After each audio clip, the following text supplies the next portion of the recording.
My wife's cousin has started manipulating her. She and her husband have an open marriage, so she is imposing this on my wife and manipulating her. Laying down ceramic tiles, each 5 by 5 inches, in a 12 by 14 kitchen, was no small feat. Michael Bennett carefully spread adhesive on each tile and meticulously aligned it with the previous one.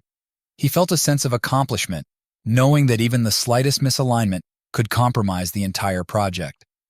At Bennett's Renovation and Modeling, where complete satisfaction was the standard, Michael ensured every tile was perfectly placed before moving on. Just as he was finishing a row, his wife Lisa called the office on his behalf. Michael picked up the call, ready to start the next row of tiles. The warm greetings from Lisa were a thing of the past. Now her questions were short and impatient. She asked how much longer he would take. Michael estimated about 4 more hours in the Smith's kitchen. Lisa hung up abruptly, leaving him feeling the pressure to hurry. Despite wanting to finish quickly, Michael made himself work with careful precision. As he worked, memories of his wife of over 25 years floated through his mind. He first met Lisa at Bennett's Renovation and Remodeling during his early days on the job. She walked into the office apologizing for her poor performance at Carter High School. Michael noticed her stout build and long, wavy hair, but quickly refocused on his tools. Mr. Bennett sharply reminded him that Lisa was his daughter. "Yes, sir," Michael replied, resisting a shrug. Noticing her father's reluctance, Lisa began to flirt and smile at Michael whenever they crossed paths. He remained polite, but didn't encourage her. "You understand, right?" Mr. Bennett warned. "I don't want you chasing after my daughter." "I'm not pursuing your daughter," Michael assured him. In truth, 23-year-old Michael found 19-year-old Lisa a nuisance. She was overweight, had severe acne, and her immaturity was a turnoff. "Hey, Michael," Lisa said one day coyly, while he and another employee unloaded equipment. "Uh-huh," Michael responded, struggling with a bag of quick-drying cement. "I turned 20 on Saturday," she said, leaning forward, giving him a clear view down her blouse. "That looks nice," Michael said. "Happy birthday," another coworker added. "So, Michael, what's my birthday present?" Lisa teased. "Close your eyes," Michael instructed, dragging his bag to the truck's rear door. "Sure thing," Lisa giggled. "What do you see?" Michael asked as he tossed the bag into the vehicle. Nothing," she replied. "That's your gift." "Happy birthday," he said, dragging the bag towards the barn. Mrs. Bennett insisted that Mr. Bennett invite Michael to their home for Lisa's birthday. Michael bought a nice card from a stationery store and a silver bracelet from a pawn shop. Mrs. Bennett then pushed Mr. Bennett to ask Michael to take Lisa to the prom. Despite cringing at her tight, sleeveless dress, Michael dutifully escorted her, posed for photos, danced, and kissed her goodnight. Days later, Mr. Bennett scolded Michael for not calling Lisa, which broke her heart. Reluctantly, Michael asked her out again, leading to more dates. On the 5th date, Lisa gave Michael her virginity. Emily Bennett was born 6 months after their wedding. For the next decade, Michael endured the most undesirable tasks at Bennett's Renovations and Remodeling. He believed Mr. Bennett deliberately secured tough jobs just to burden him.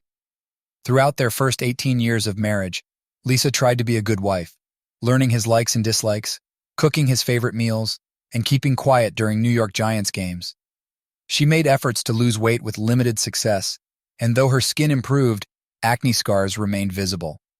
When Emily started attending Lincoln Elementary School, Lisa got a job at the Cedar Park Public Library. Despite its modest pay, the comprehensive health and dental benefits were valuable. Shortly after their 18th wedding anniversary, Lisa's cousin Megan moved to Aspen, Colorado, with her latest husband. Megan's loud, crude nature influenced Lisa negatively. She became brash, complained constantly, and neglected household duties, including cooking. Michael, proficient in cooking and cleaning, didn't mind taking on more work. But what started as occasional neglect turned into a nightly routine. Lisa, Megan, and Logan often found activities outside the Bennett house, leaving Michael to manage everything. Meanwhile, Emily learned to do household chores and sew buttons on her uniform, resenting her father for her mother's neglect and instead of blaming Lisa. Michael's timing was nearly perfect.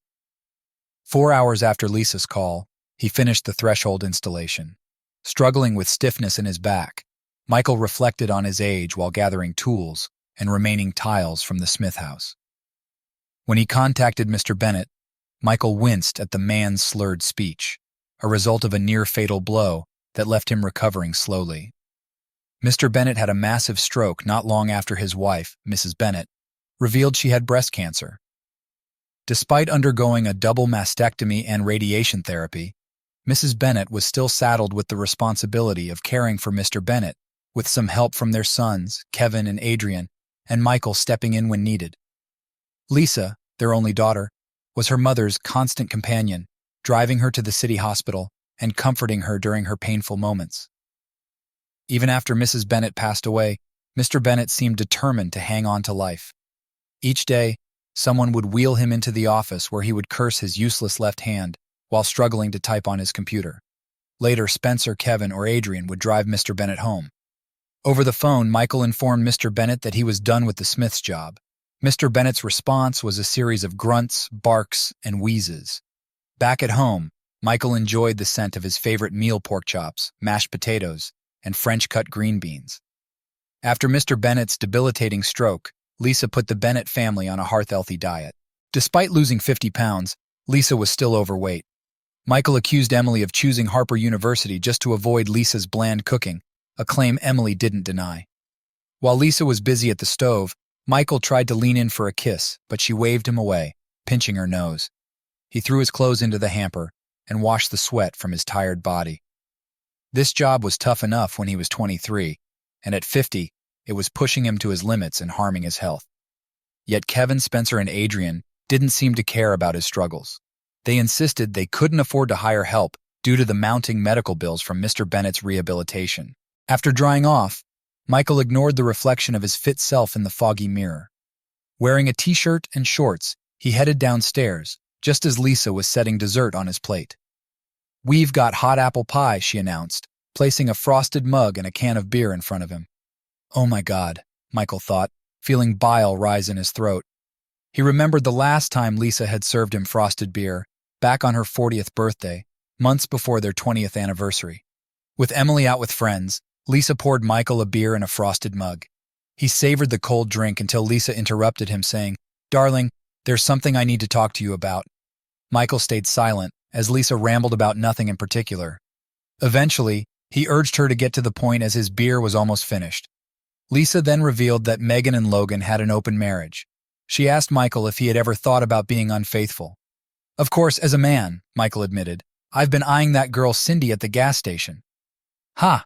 Cindy from the gas station? Like you'd ever have a chance," Lisa retorted. "But I'm married," Michael added. "Sure, I look and think about it, but that's where it ends. Did you think I'd take it further? Did you believe you could act without facing consequences?" Lisa pressed on. "I can't," Michael stated firmly. "We're married. We made vows before our family and friends." Finishing his drink, Michael cleaned his mug and said, "We pledge to be faithful and forsake all others, including Cindy from the gas station." "We could renew our vows," Lisa proposed. "No new vows," Michael replied, putting the clean mug back in the cabinet. "Our original vows suffice. While Megan and Logan might have an open marriage, we don't and never will." "But," Lisa began. "No buts." "End of discussion," Michael cut in, leaving the kitchen. He hoped that was the end of it. However, Lisa brought up the topic twice more, each time met with Michael's firm refusal. "But honey," Lisa persisted, "it's a testament to our love. We trust each other enough for this." "Do you even hear the nonsense you're saying?" Michael snapped. "If you think I should let you cheat to prove my love, maybe I don't love you." Frustrated, when Lisa mentioned an open marriage for the fourth time, Michael called her father. Lisa watched the phone ring. "Hello, Mr. Bennett, how are you?" Michael greeted. Lisa's face went pale when she realized Michael was talking to her father. Her discomfort grew when Michael asked for Mrs. Bennett. "Lisa has something to share with you," Michael conveyed. "Lisa, tell your dad about what Megan told you." Reluctantly, Lisa took the phone from Michael. As she tried to stand from the table, Michael firmly restrained her. Feeling cornered, Lisa rambled incoherently before finally ending the call. "You despicable man," she snapped. "Listen, Lisa," Michael warned. "Mention this open marriage idea again and our marriage will end. We'll get divorced." Lisa never raised the topic again, and Michael was relieved. He noticed Megan and Logan, whom he had dubbed the Toxic Twins, visited less frequently. Fast forward a few years, Michael watched Lisa pour his beer, nearly overflowing with foam. She wasn't very skilled at it.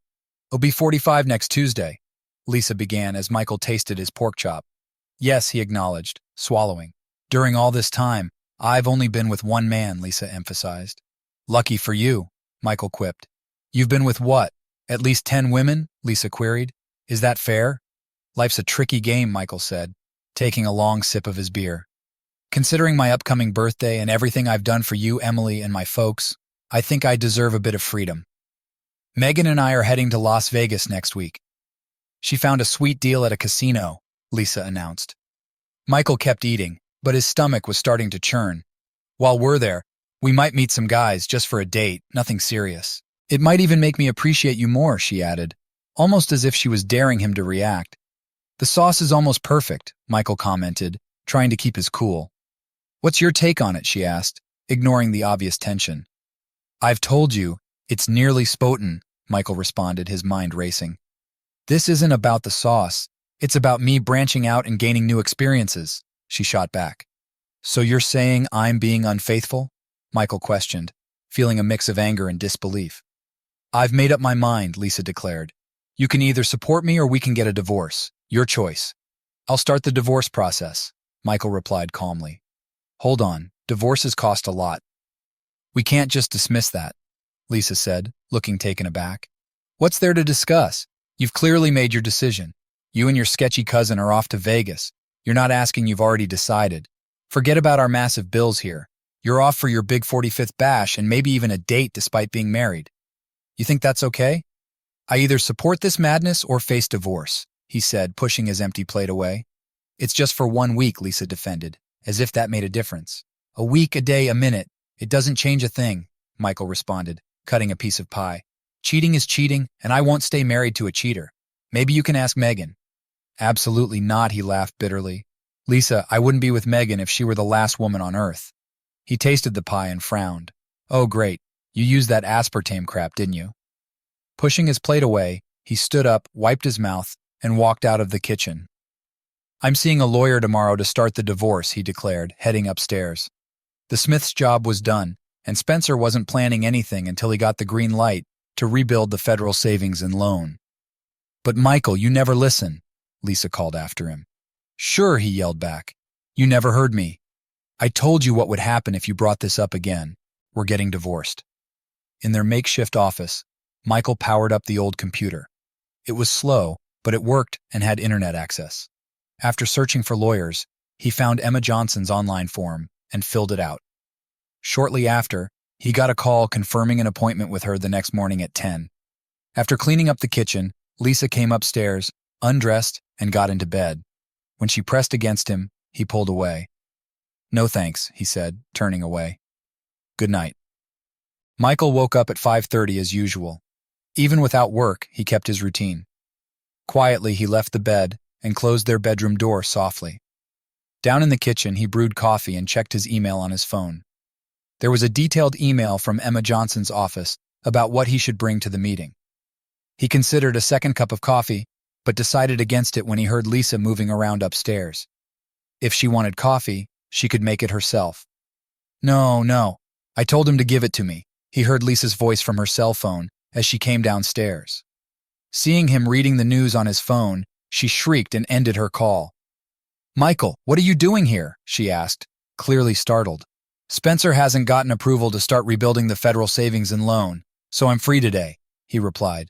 "The grass is too damp to mow, so I caught up on the news. Did you hear? Anderson is considering a second location. You could have saved me some coffee," she grumbled.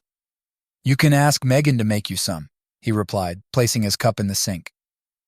Emma Johnson, a striking brunette who wore glasses that seemed more for show than necessity, examined their financial documents. "You recently refinanced at 4.5, she noted. "My daughter's in her final year of school," Michael explained. "Plus my in-laws had huge medical bills. Their deductibles were sky high. Then there were funeral costs, and Bennett's was nearly bankrupt. A few projects went over budget because Adrian messed up the timing." "Yes," Emma nodded, reading further. "So, Mr. Bennett, how will divorcing your employer's daughter impact your job?" "I plan to end that relationship," Michael said, a slight smile forming. but Mrs. Bennett's position at the Cedar Park Public Library shouldn't be affected. By Friday, Spencer still hadn't received the go-ahead for the federal savings and loan renovations. Michael was at home finishing up some renovations when Lisa called. "What's this? What kind of scam?" she yelled as he picked up. "Oh, you got the documents," he remarked. "What's the issue with the first-floor bathroom? You said something needs fixing, but I can't figure out the problem," he asked. "The lock is sticking," Lisa replied. "We need to discuss this when I get home." "No, we've already talked about this. Talking hasn't helped, especially when you seem to listen more to Megan than your own husband. So I'm done talking," he said firmly. "All right, I see what's going on. Got it. Goodbye." "But I don't want a divorce," Lisa lamented. "And I don't want to be married to someone unfaithful," Michael shot back. "Anything else?" "No. Goodbye then." He ended the call. When Mr. Bennett's number flashed on the screen, Michael put down his screwdriver and answered. "Hello?" he greeted. Mr. Bennett erupted with a mix of frustrated sounds and curses. Michael was taken aback by the range of swear words, as his father-in-law pressed for details about Lisa and him. "It's pretty simple, sir," Michael began. "Megan and her husband have an open marriage, and they convinced Lisa to consider it too. I made it clear that I have no interest in an open marriage," he said, interrupting Mr. Bennett's emotional outburst. "Your daughter gave me an ultimatum last night: accept it or divorce, so I chose divorce." Mr. Bennett tried to argue, even resorting to emotional manipulation. "Sir, I appreciate your concern," Michael lied, "but this is an issue for your 3 sons and daughter to handle, not me. Besides, why would I want a business that's been losing money for 3 years?" he muttered to himself. Lisa returned home with reinforcements. Michael anticipated this and stayed silent as Megan and Logan voiced their perspectives. "You see, Michael, since we're secure in our marriage," Logan smirked, "Megan can have friendships outside of it." "Exactly," Megan added. "We share everything, no secrets. It's brought us closer." "Well, that certainly brings clarity," Michael remarked. Lisa, Megan, and Logan smiled, thinking they had convinced him. "Actually," he corrected, standing up. "After our divorce, Lisa, you can share your life with whomever you choose." "Oh, what's this?" Logan smirked. "Just because you feel inadequate, Lisa should suppress her talents and desires?" Michael flashed a grin, revealing all his teeth, and strolled to the living room exit, facing the stairs. "If believing that makes you feel better, go right ahead," he said, leaving the room. That night, Lisa tried to initiate intimacy. "Rest up, Lisa. You've got a busy day ahead, don't you?" he said with a grin. As was his routine, Michael woke at 5:30 and left the bed, no longer caring if his movements disturbed Lisa. He descended the stairs, brewed coffee, and sipped it while perusing the news on his phone. He found himself scoffing at the national headlines. "These politicians really should live by their own standards," he muttered. "Lifetime perks? Forget it. Try living on Social Security. Private health care? Nope. Here's the same insurance they've mandated for everyone else." At 11, Logan knocked on the door. Michael answered and he tried to enter, but Michael stopped him with a firm hand. "What's up?" he asked. "I'm here to pick up Lisa for the airport," Logan explained, attempting to enter again. "I'll inform her you're here," Michael said, nudging Logan back and shutting the door. He returned to his recorded sitcom. Shortly after, Lisa descended the stairs with her suitcase. "Why didn't you tell me Logan and Megan were waiting outside?" she demanded. "Oh, right. Logan and Megan are here," he replied, refocusing on his show. "Seriously, must you act so immaturely?" Lisa exclaimed, leaning towards him. He sidestepped, leaving her to kiss the empty air. "We'll discuss this when I return," Lisa stated. "No, we won't," he responded. After watching his sitcom and enjoying a satisfying meal, Michael finished his tasks by painting the front door a pale yellow. It complemented the house's red brick exterior beautifully.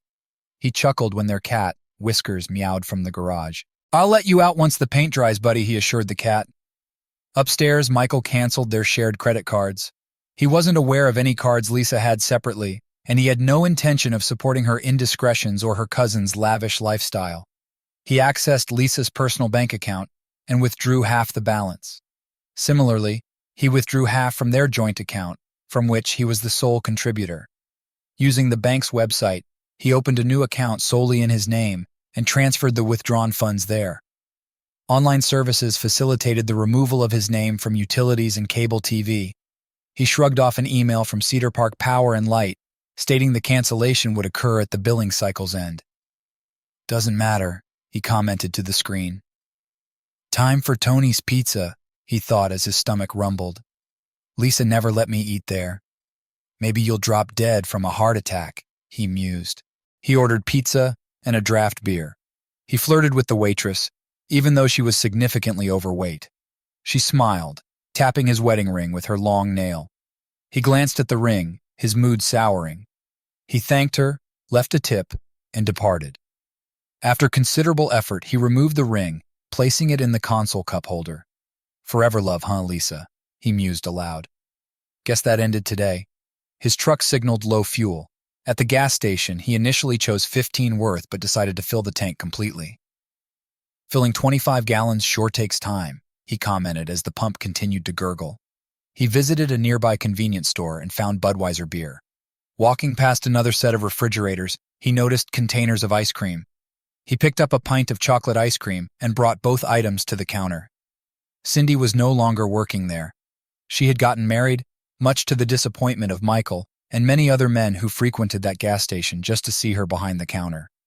However, Sarah Carlyle, a petite brunette now working there, was almost as attractive as Cindy. Michael grinned as Sarah stepped onto a milk crate she had placed by the cash register. Her eyes widened momentarily. Then she burst into hearty laughter, brightening her already pretty face. From then on, she affectionately referred to him as Shorty. "Your wife out of town, Shorty?" Sarah inquired, observing his purchases. "My wife is gone for good," he replied. Sarah glanced at his left hand, then met his eyes. After studying his face briefly, she asked, "So where are you taking me on our first date, Shorty?" "Sarah, as lovely as you are, why would you want to date an old guy like me?" he questioned. Lisa's 45th birthday was on Tuesday. On Wednesday, their daughter Emily called Bennett's Renovation and Remodeling. "Michael speaking," he answered. "Dad, yesterday was Mom's birthday," Emily informed him. "Yes, so?" he responded, scratching his stubbled face. "Why didn't you call her?" Emily pressed. "I didn't want to," he sighed. "I just didn't, kiddo." "Why?" Emily persisted. "You'll understand soon," he replied. "Your mother believes that now that she's 45, she should be with other men." "What?" Emily exclaimed. "What did they teach you in school?" he retorted. "Married women don't date other men." "That's so old-fashioned," Emily laughed. "Goodbye, Emily," he said, ending the call. 10 minutes later, Lisa's number lit up his phone. Despite recognizing it, he answered, "Bennett's Renovation and Remodeling." "Hi, Michael," Lisa greeted tersely. "So how's life at 45, he quipped, trying to maintain a light tone. "This isn't a joke, Michael," Lisa snapped back. "I agree. It's not funny," he replied. "And you're welcome for canceling the credit cards." "Anything else?" he asked, not really interested. "My birthday was yesterday," Lisa pointed out. "Why didn't you call?" "I didn't want to," he replied bluntly. "Maybe whoever you're with would have wished you," he suggested. "Grow up, Michael," Lisa retorted. "Really, Lisa? Adults honor their commitments and respect their vows," he shot back. "Who's Isabella?" Lisa demanded. "Isabella? She married Luke Marquette, the bank manager," he explained. "She's with Gold Standard Real Estate now. She's found a potential buyer for our house." "We aren't selling the house, Michael," Lisa exclaimed. "Can you really afford to be surprised? We have to settle the second mortgage. Isabella said we might need to bring cash to clear that mortgage," he replied. "We are not selling the house," Lisa reiterated, louder this time. "I've already stored all your furniture at the Easy Warehouse on Liberty Road, next to the Chevrolet place, Unit 215. Your dad has the key," he informed her. "Oh Lord, Michael, I need to get home." Lisa's voice quivered with distress. "Your dad couldn't fetch our cat Whiskers, so I took him to Spencer," he continued casually. "Spencer? Oh God, Spencer has those Dobermans," Lisa exclaimed, panic setting in. "Ah, shoot, I didn't think about that," he chuckled. No wonder he was so eager to adopt the cat. Ignoring her pleas, he ended the call, leaving the phone on the kitchen counter and headed upstairs to surf the internet. The phone rang again, but he ignored it. "Maybe your mom's new boyfriend can cover her final school year," he muttered. "Why don't you check for a scholarship for students with a GPA of 2? 1? With that attitude, it's tough to expect your dad to finance your education." After shutting down the computer, he shaved off 3 days of stubble, took a hot shower, and dressed in jeans and a t-shirt. His final act was to discard his cell phone in the trash and wheel the trash can to the curb. "Going to miss you, Michael." Roy, his neighbor, greeted him on the street. "Roy, you won't," Michael laughed, shaking his hand. "The most we ever spoke was when you complained about Emily's boys blasting their music," Roy said to him. "Man, you were the perfect neighbor. Never borrowed stuff. Never asked me to feed your cat or collect your mail during vacations. I bet the next folks will be all over me." "You brought it on yourself being so friendly," Michael remarked. Lisa tried to unlock the front door, but her key didn't fit. She pulled out her phone and dialed the number for Gold Standard Real Estate listed on the sign, staring at it in disbelief. Leah, her phone was fully charged but seemed faulty. Megan lent her cell while Logan checked the windows and doors. Lisa cursed under her breath when the call connected. "Gold Standard Real Estate, Isabella Marquette speaking," Isabella greeted cheerfully. "This is Lisa Bennett," Lisa snapped.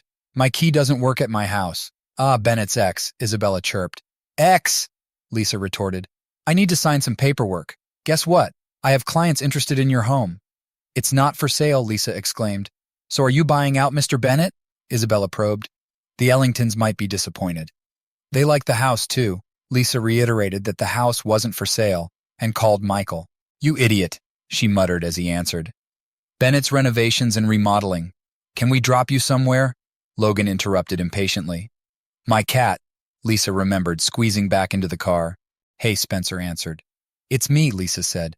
"Did Michael give Whiskers to you?" "With Poppy, Olive, and Blue around, they'd shred that cat," Spencer snapped. "No, Dad has him. You need to get him. Dad's physical therapist is allergic. Michael's disappearance almost bankrupted us. I secured a federal loan, but had to let Frank take it because none of us can lay ceramic tile." "Who else are you calling?" Megan snapped as Lisa dialed her dad's number. "Don't you have unlimited minutes?" Lisa asked. "Nope, 100 monthly. Mr. Football used most," Megan replied. "Last call," Lisa assured. Ben angrily agreed to let her come over. Logan drove them to Ben's house. Megan and Lisa hugged, and Lisa headed inside. "How was it?" Logan asked Megan as she got in the car. "Disastrous," Megan sighed. "Who'd want her? Not with you around," Logan joked, watching Lisa enter. "Any money from her?" Megan inquired. "Almost," Logan said, pulling out. "Michael, such a pain. Can you hear me?" Megan sounded frustrated. "He canceled her credit cards." "She used her debit," Logan explained. "ATMs are everywhere." "She got about 50, Logan muttered. "We need gas." "With ATMs and the internet, she's fine," Logan reasoned. "Unless your football-obsessed hubby isn't hogging minutes," Megan retorted. "Here's 20, Logan handed Megan. She went online. "What's the connection to ATMs?" Logan inquired, tired as he steered into the gas station. Lisa noticed Michael covered half her bill. "Just grab 10. All right? We still have the electricity bill to cover, unless you've settled it already," Megan suggested. Logan nodded and entered the convenience store. Megan watched as he glanced at the beer cooler, then honked the car horn. Logan shot her a disapproving look through the store's window, but proceeded to the counter. "I had just gone to get 1 can or so," Logan claimed when he got back. "Just one?" Megan shot back. "When's the last time you settled for just 1 can?" Logan mumbled something about a petite lady, wondering why she had such a prominent chest. "She looks bigger because she's small," Megan corrected, rolling her eyes.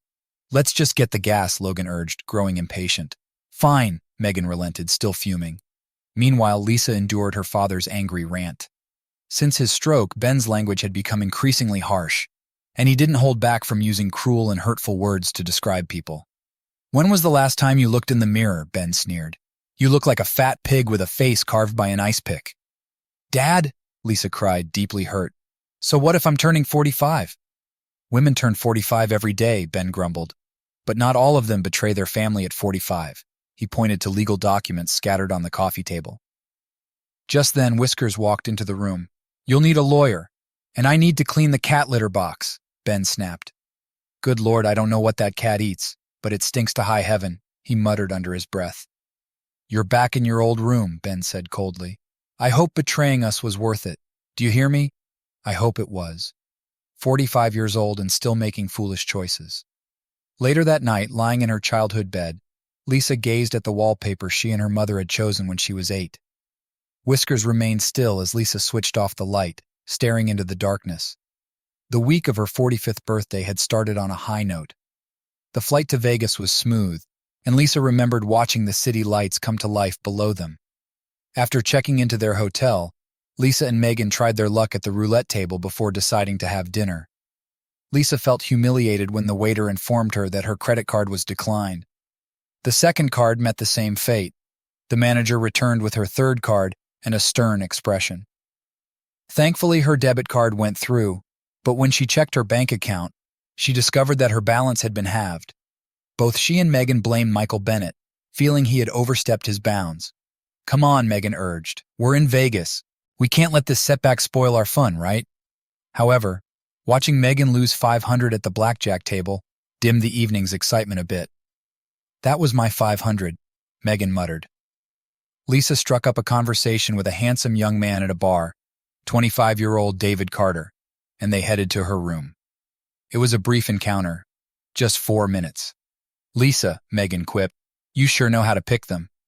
Lisa caught David trying to snatch her wallet from her purse. Megan lamented her 100 daily limit, and Lady Luck wasn't on her side this trip. Lisa joked. Megan's 100 seemed to vanish as soon as she left the hotel room. On Tuesday evening, her birthday, Lisa approached another young man. He smirked and said, "Lady, if I wanted to be close to a 300-pound woman, I'd stay home with my wife."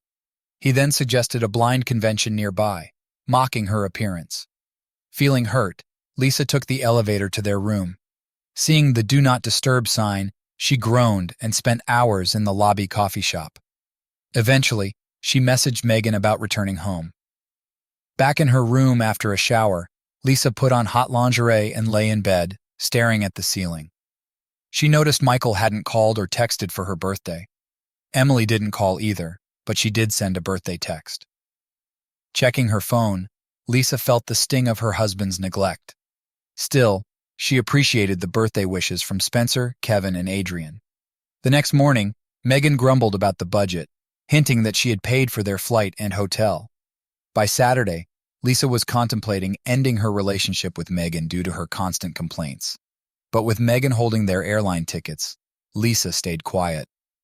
Now in her childhood room, Lisa sighed deeply. Her birthday month had been far from a celebration. Grant Williams, recommended by Julian Carter from the Cedar Park Public Library, reviewed the papers from Emma Johnson's office. He then delivered a blunt assessment. "He gets half, you get half. The house must be sold, and the profits split evenly. Expenses are shared."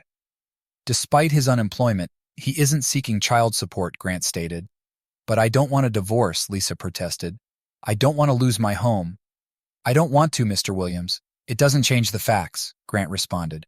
"One person wants a divorce, and that can lead to it." "Can we get a consultation?" Lisa asked.